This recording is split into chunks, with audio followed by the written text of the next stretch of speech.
Hello everyone. तो कैसे हैं आप सब? आई होप आप सब ठीक होंगे। तो आज के इस वीडियो में मैं आप लोगों को class 8 blossom WPPSC lesson 2 clouds में जितनी भी एक्टिविटीज़ है वो सब मैं आप लोगों को इस वीडियो में सॉल्व कराऊंगी। ठीक है, तो आज मैं आप लोगों को फुल एक्टिविटी नहीं, सिर्फ एक्टिविटी 1 से लेकर एक्टिविटी 5 तक ही सॉल्व कराऊंगी और नेक्स्ट वीडियो में मैं आप लोगों को एक्टिविटी 6 और 7 का सॉल्व कराऊंगी। ठीक है, सो लेट्स स्टार्ट।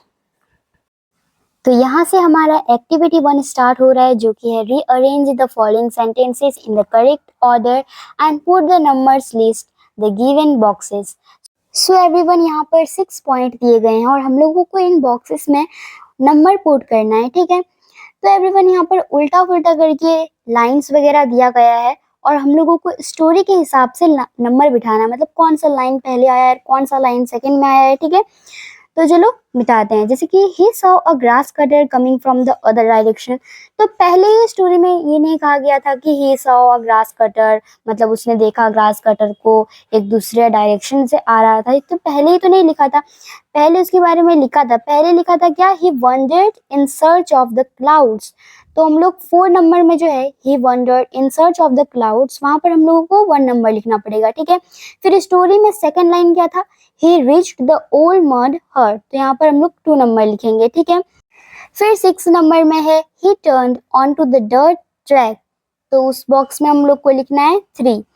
फिर हम लोग को लिखना है 1 नंबर में he saw a grass cutter coming from the other direction, वो 4 नंबर हम लोग उस बॉक्स में लिखेंगे। ठीक है, फिर नंबर 5 में है he asked the grass cutter if he had noticed the cloud, तो उस बॉक्स में हम लोगों को लिखना है 5।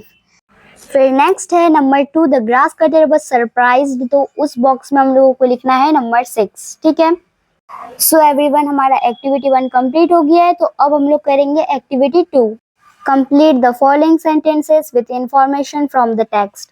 तो फर्स्ट में क्या है? The grass cutter had a bundle, फिर डैश दिया गया है, तो हम लोग को वहां क्या लिखना है? The grass cutter had a bundle of freshly cut grass balanced on his head. फिर नेक्स्ट है he was disappointed to see, फिर डैश दिया गया है, तो वहां हम लोगों को लिखना है that the grass cutter was still mystical. Okay, फिर नेक्स्ट है the farmer could not dash, तो वहां पर हम लोग को लिखना है make sense of the question. फिर नेक्स्ट है he was asking for the clouds like, फिर वहां डैश दिया गया है, तो हम लोगों को वहां लिखना है a man who has lost a child and asked wayfarers if they have seen a child wandering. So everyone, अब हमारा एक्टिविटी 2 कंप्लीट हो चुका है। तो अब हम लोग करेंगे activity 3, answer the following question. तो क्वेश्चन क्या है?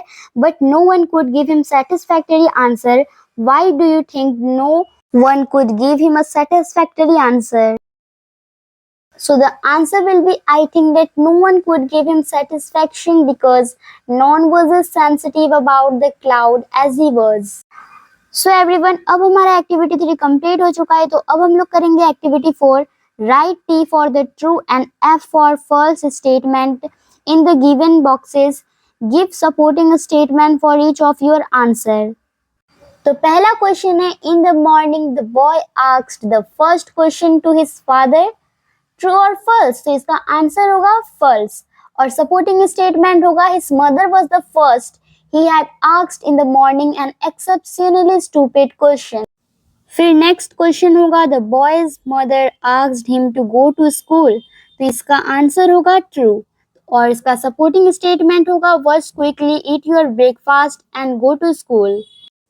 अब नेक्स्ट क्वेश्चन है when the boy got up in the morning he saw that the sky was cloudless, तो इसका आंसर होगा फॉल्स और सपोर्टिंग स्टेटमेंट होगा the sky was clear and empty.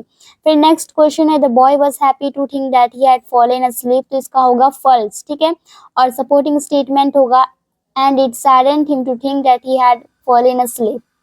So everyone, हमारा एक्टिविटी 4 कंप्लीट हो चुका है। तो अब हम लोग करेंगे एक्टिविटी 5। ठीक है, आंसर द फॉलोइंग क्वेश्चन। तो पहला क्वेश्चन है which question hunted the boy, तो इसका आंसर होगा the question that was hunted by the boy was about the place where the cloud had gone.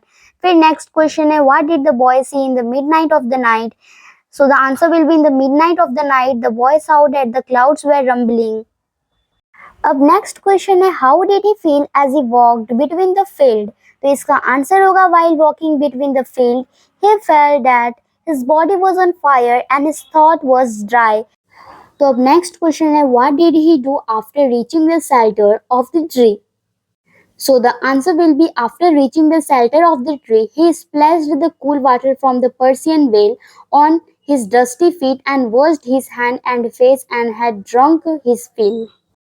So everyone, बस आज के लिए बस इतना ही। तो अब हम लोग नेक्स्ट वीडियो में एक्टिविटी 6 एंड एक्टिविटी 7 सॉल्व करेंगे, ठीक है। तो अब चलो मिलते हैं नेक्स्ट वीडियो में, तब तक के लिए बाय बाय।